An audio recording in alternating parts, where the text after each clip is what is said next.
Mark chapter 5, verse 21 to 43. When Jesus had again crossed over by boats to the other side of the lake, a large crowd gathered around him while he was by the lake. Then one of the synagogue leaders, named Jairus, came, and when he saw Jesus, he fell at his feet. He pleaded earnestly with him, "My little daughter is dying. Please come and put your hands on her so that she will be healed and live." So Jesus went with him. A large crowd followed and pressed around him. And a woman was there who had been subject to bleeding for 12 years. She had suffered a great deal under the care of many doctors and had spent all she had. As instead of getting better, she grew worse. When she heard about Jesus, she came up behind him in a crowd and touched his cloak, because she thought, "If I just touch his clothes, I will be healed." Immediately, her bleeding stopped, and she felt in her body that she was freed from her suffering. Once Jesus realized that power had gone out from him, he turned around in the crowd and asked, "Who touched my clothes?" "You see the people crowding against you," his disciples answered. "When you can ask who touched me." But Jesus kept looking around to see who had done it. Then the woman, knowing what had happened to her, came and fell at his feet, and trembling with fear, told him the whole truth.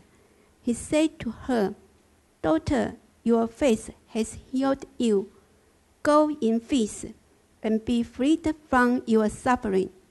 While Jesus was still speaking, some people came from the house of Jairus, the synagogue leader. "Your daughter is dead," they said.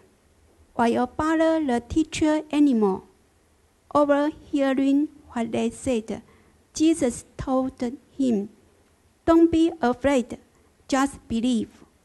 He did not let anyone follow him except Peter, James, and John, the brother of James. When they came to the home of the synagogue leader, Jesus saw a commotion, with people crying and wailing loudly. He went in and said to them, "What all this commotion and wailing? The child is not dead, but asleep." But they laughed to him. After he put them all out, he took the child's father and mother and disciples who were with him, and went in where the child was. He took her by the hand and said to her, "Talitha kum," which means, "Little girl, I said to you, get up." Immediately the girl stood up and began to walk around. She was 12 years old. At least they were completely astonished. He gave strict orders not to let anyone know about this, and told them to give her something to eat. This is the word of God. Our sermon today will be delivered by our Pastor Stephen Lakis.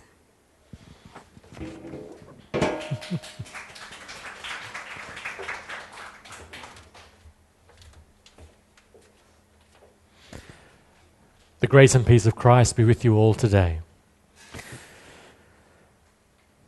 Among all of the Bible writers, I really do think that Mark is one of the greatest storytellers that we have.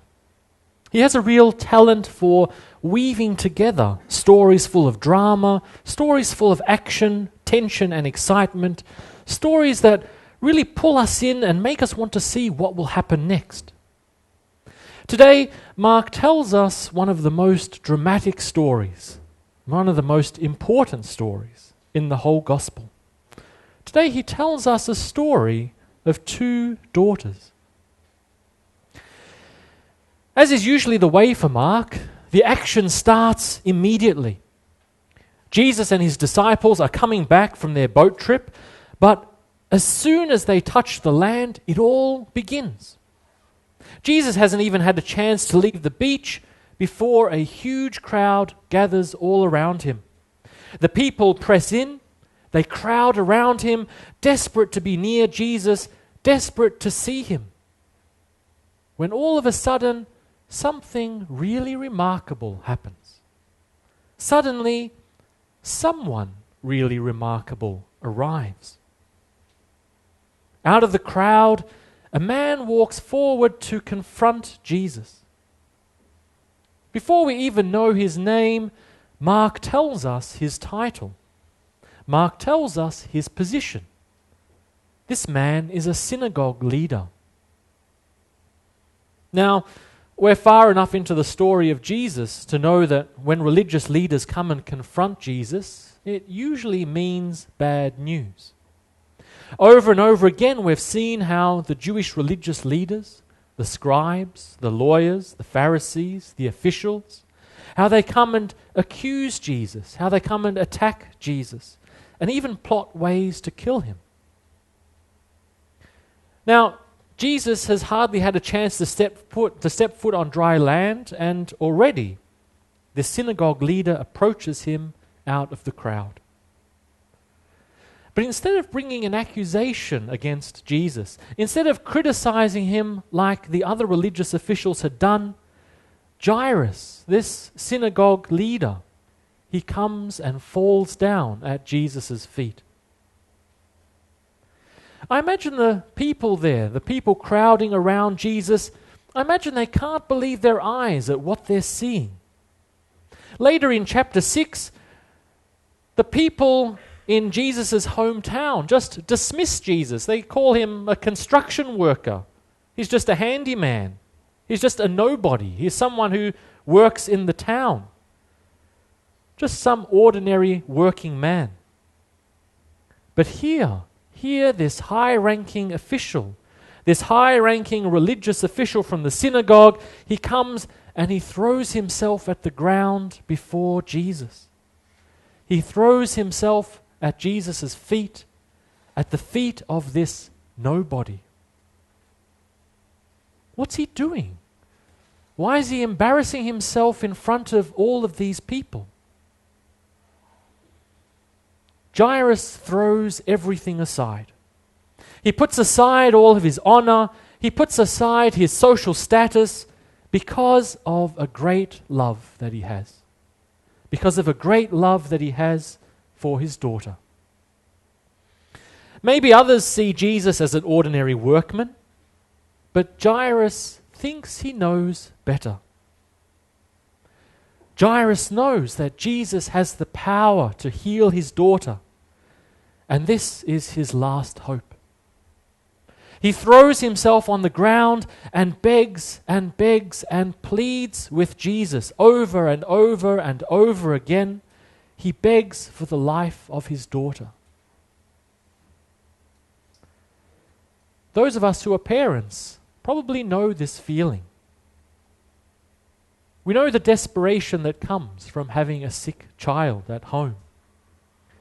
We know the willingness that's in our hearts, the willingness to do anything to save that child, to make that child well.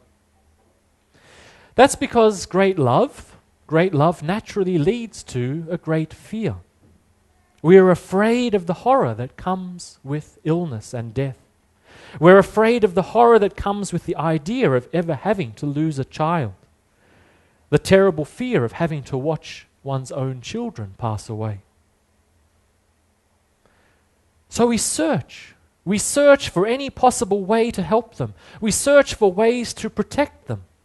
We search for ways to keep holding them close, to protect against that feeling of blackness and helplessness that comes when we realize that there's nothing left that we can do. To speak from my own personal experience, one of the saddest experiences in my life came from watching a father bring his young child into a hospital, looking for help for his boy. That little boy would have been about 5 or 6 years old, wrapped up in his father's arms, sitting on his lap on the plastic seats in the hospital. But it was already clear to everyone there. It was already clear to all the doctors, it was already clear to all the staff, and it was even already clear to me that the boy was going to die. There was simply nothing left that anyone could do. There was nothing left that could be done for him. There was no way that any of the doctors could help. But no one had told the father yet. So there he sat, lovingly holding his sick little boy, his face a mixture of fear and panic, but also desperation, hoping that someone, anyone could help his little boy, but not knowing that hope was already gone. Despite the years that have passed, I don't think I'll ever be able to forget the look on that father's face or his frightened hope for his dying child. And I think it's this same sense of desperation and hope that drives Jairus now to come to Jesus, to forget all about his social standing, to forget all about problems of honor and shame, and simply to throw himself at Jesus' feet, throw himself on Jesus' mercy. My little daughter is at the point of death. Come, lay your hands on her that she may be well, that she may live. Her time is running out. She's about to die. There's no time to lose. If only Jesus would come. If only Jesus would come to her. If only he would touch her. Jairus is sure that she would be well. He is sure that Jesus would heal her. And in response to this emergency, Jesus doesn't waste time. He doesn't waste time discussing the issue. Instead, he leaves immediately with Jairus to go and help. But they hardly get very far. They hardly get very far at all before everything seems to go wrong. That's because in the crowd surrounding Jesus, there is someone hiding. There is someone secret. There's someone who wants and needs Jesus' healing power. Mark gives us a long description of her. She's not a young girl like Jairus' daughter, but rather a grown woman. Like Jairus, she too sees her last hope here in Jesus. But she's very different. She's very different from Jairus. Jairus is a man, a religious leader, a social leader, the head of a synagogue. He is a wealthy man with servants and a large household. He is a man with importance and prestige in society.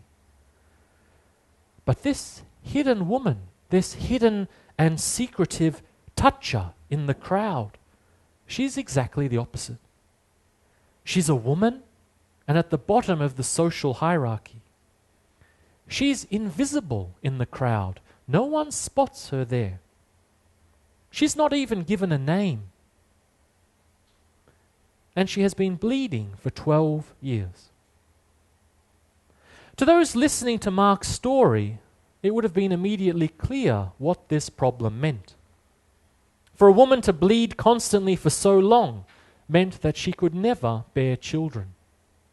And in Israel, if she couldn't be a mother, if she couldn't produce children, then she had no role, she had no place in society.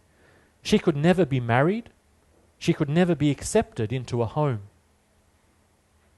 For society today, money tends to be what matters most. But for this woman, she gave up all of her money trying to be cured of this illness, trying to find doctors who could help her, but all with no use. Now, not only is she socially rejected, she's also lost whatever money she had to live on and exists in poverty. But things are even worse for her than that. Because according to the Jewish law, when a woman bleeds, she is counted as unclean. She can't participate in the life of society. She can't touch anything because what she touches would be counted as unclean too. She can't even enter into a house without making it unclean, without defiling it. She exists as an excluded person, as a rejected person, rejected even by her faith. She is unclean, and she may never go into the synagogue. She may never enter into God's presence. And so she's cursed to live this invisible life, to live this life in the shadows, cut off from everything, cut off from everyone. Sure, she walks and talks, but she's already dead. She's religiously dead. She is socially dead. And perhaps the worst curse left of all is that physical death still hasn't come. At least there's some mercy in a quick death, and her suffering would finally be over.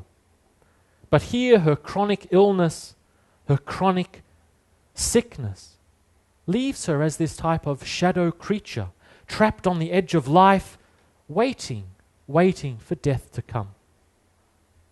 Like Jairus too, she is desperate.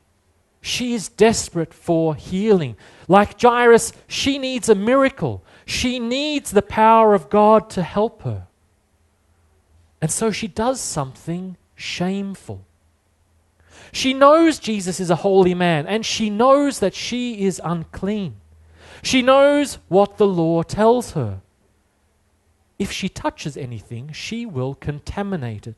She will make it unclean. And to do that on purpose, to a Jewish man, to a holy man, to defile him, that would expose her to serious punishment, maybe even death. But despite all these fears, despite all these worries, she needs divine healing. She needs new life. So in the middle of the bustling crowd, in the middle of the shouting and the noise, in the middle of the commotion, in the middle of the rush to save Jairus' daughter, this nameless, unclean woman sneaks up behind Jesus and touches him. And suddenly, everything stops. Her bleeding stops, and she is healed. But there's hardly any time to enjoy the miracle because Jesus also stops. The crowd comes to a stop, and out of the holy man's mouth come these terrible, terrible words. Who touched me? Who touched my clothes? At once, realizing that power had gone out of him, Jesus turns around in the crowd and demands to know, who touched me? In this one verse, we see everyone's hopes destroyed. The woman, she had hoped to be healed, but to be healed in secret. But now she's been found out. She had existed as a shadow creature, ignored and rejected by everyone, but now everyone would be looking at her. She's an unclean woman. She's the living dead, and she had touched and defiled the holy man, and she has been found out. As for the disciples, they're still eager to get to Jairus' house. They're still eager to get there before the little girl's time runs out.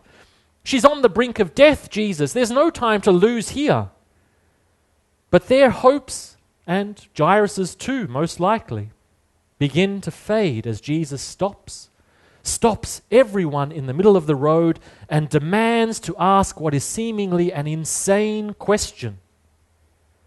"You see the people crowding around you," his disciples answered, "and yet you can ask, 'Who touched me?' Time is running out. The girl is about to die. Let's stop this nonsense and go."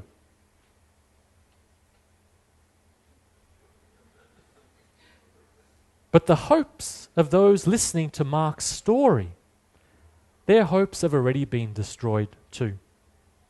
Jesus, he was supposed to be rushing off to heal Jairus' daughter. He was supposed to lay his hands on her, on the daughter of the synagogue leader, and make her well. But now we have heard that the power has gone out of Jesus. The power that should have been used for the young girl has been stolen by this nameless, unclean woman in the crowd, and now there's no one left to save the little girl.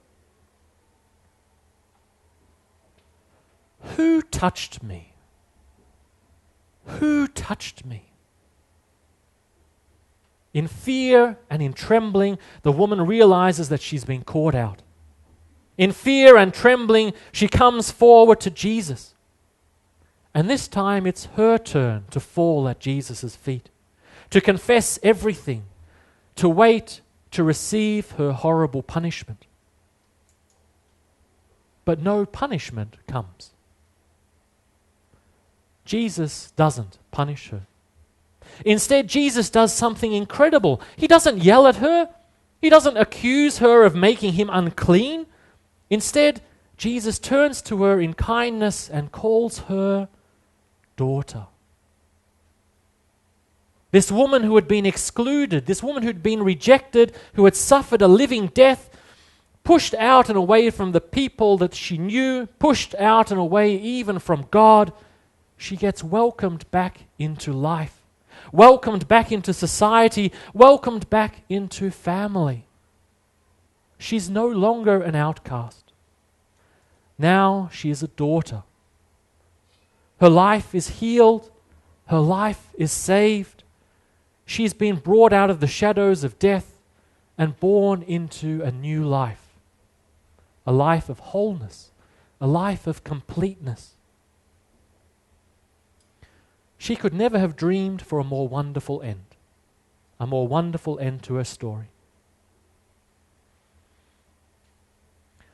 Sadly, things don't look so promising for Jairus.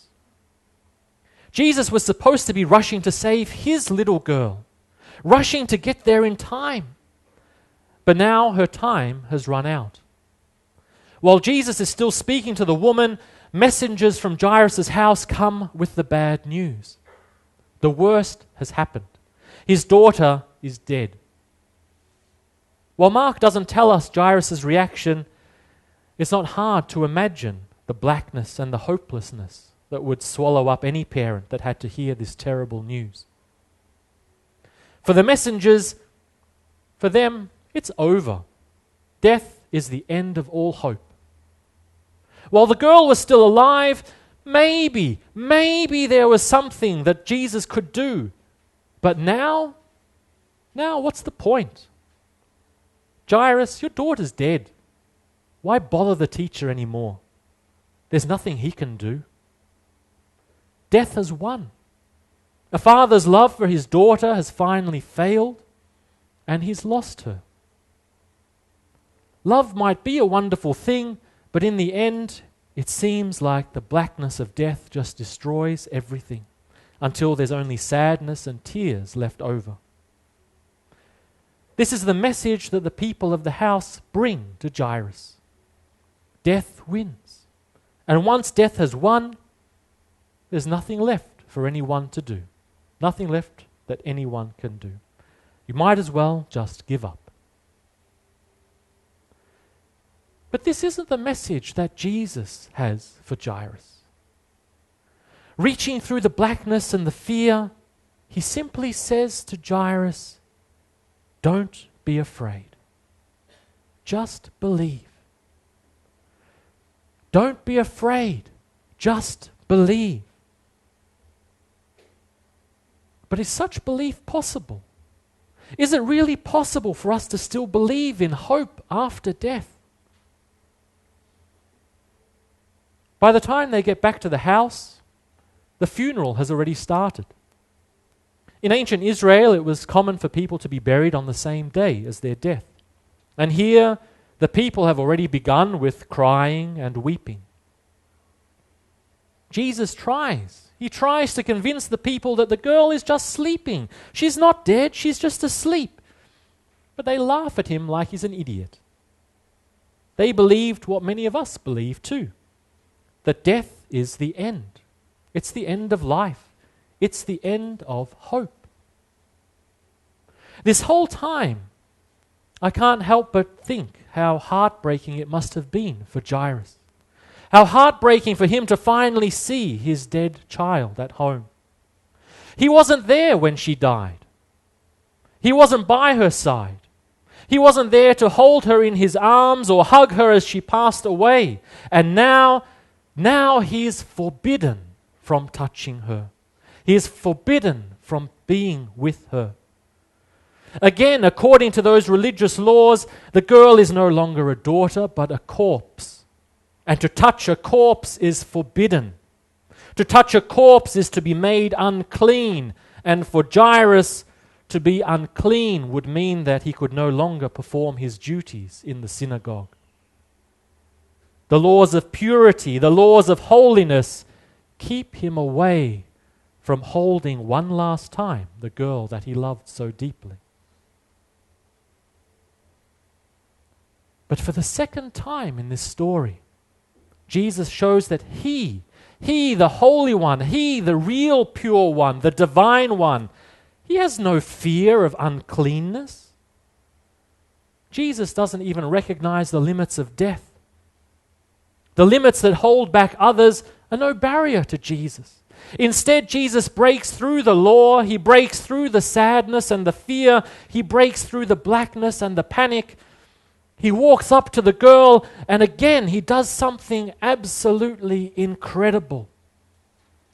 As with the woman in the crowd, here too, a gentle touch brings healing. Jesus pushes aside all barriers, comes to Jairus' little girl, and simply says to her, Talitha kum. Little girl, get up. Our English translations make this sound like some great big command, a great and powerful command from Jesus, but this isn't right at all. This doesn't get to the feeling of what He says. These are just simple words that any mum or dad would say to their child having a nap. Not really a commanding little girl, but rather a tender, sweetie, darling. Maybe in Chinese we would say, 宝贝. With amazing tenderness, Jesus places her small, cold hand into his and simply says, 宝贝, it's time to get up now.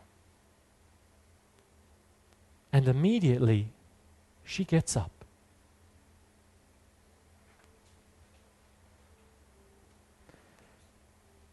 This passage in Mark, it tells us not only of Christ's amazing power, His power over sickness, His power even over death, but it also shows us Jesus' amazing compassion, His amazing love for us. Because of this unstoppable power, because of His amazing love for us, there's no longer any reason to be afraid. The words that Jesus says to Jairus, He also says to us. Don't be afraid anymore. Just believe. But sadly, Jesus' amazing power is so incredible that we often just can't bring ourselves to really believe it. We think to ourselves that Christ's power can't really be so amazing. It can't really be so unstoppable. It must have limits. It must be defeated by something. It must run out at some time. It must run out like an empty battery and no longer be able to save anyone. So we think up different scenarios. We think up different situations where we can tell ourselves, and especially tell others, that they are beyond Jesus' saving power. They've crossed over into a place where not even Jesus can help them. Maybe like the ancient Israelites, we think that Jesus' power is limited by sin and uncleanness. That Jesus is scared of the touch of an unclean woman, scared to be approached by a sinful person. Even today, so many people torture themselves thinking that Jesus will never accept them, never answer their prayers if they aren't somehow perfect, if they aren't somehow pure and holy. And sometimes we even tell others that they are too unholy. They are too unclean to be accepted or loved by Christ. But you really think that sin can overpower the love of Jesus? He saved us while we were still sinners. He searched for us when we were lost sheep. He wasn't afraid to touch us. Instead, the Good Shepherd picked us up in his arms, held us, placed us on his shoulders, and carried us back home. And in today's passage, we see that not even social status makes a difference to Jesus.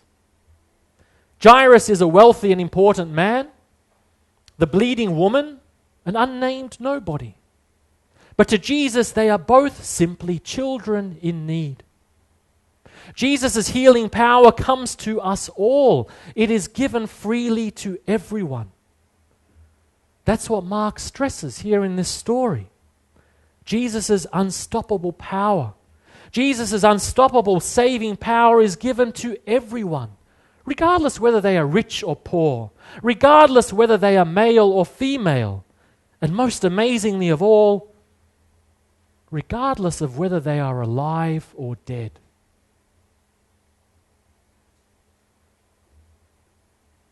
A Taiwanese woman, a first-generation Christian, once asked me about her mother. Her mother had died before she had ever had a chance to hear about Jesus, before she had ever had the chance to know the gospel. Holding back the tears, her daughter asked me, "Is there any hope for my mother? I'm so afraid for her. Can Jesus still save her?" Here many people would repeat the words of Jairus' servants. She's already dead. Why bother Jesus anymore? There's nothing he can do. There's nothing Jesus can do. She's gone. Sure, you loved her deeply, but just give up. Give up any hope for her now and move on with your life. Not even Jesus can help. But this isn't the good news. This isn't the good news that the gospel brings us today. The story of Jairus' daughter warns us against attempting to put up any barriers to Christ's power, to put up any barriers to Christ's unstoppable love and might. The story of Jairus' daughter shows us that not even the dead are beyond Christ's power to save. This is probably the hardest lesson for us to learn or to accept, because we're so used to seeing death as the end, so used to seeing death as that final, unescapable limit. And so we assume that it's also the limit for Christ. Why bother Christ anymore? There's nothing he can do. Like the mourners at Jairus' house, we dismiss Jesus. We reject his power because we think that those who have died are beyond his reach, beyond his ability to save. Death wins, and there's no more hope. Death wins, and there's nothing left that Jesus can do. But is Christ really so weak? Is Christ really so helpless? Christ's unstoppable power, Christ's unstoppable love breaks through all barriers. It even breaks through the limits of death, so that we can say, with Christ, hope never ends. With Christ, love never ends. With Christ, life never ends. One day, Christ will take us all by the hand. He will place our small hands into His, and He will say to each one of us, Baobei, Baobei, it's time to get up now.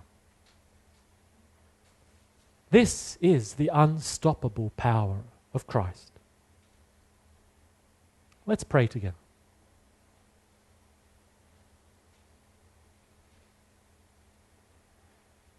Merciful Christ, how can we ever thank you enough for your great love, for the great love that you have for each and every one of us?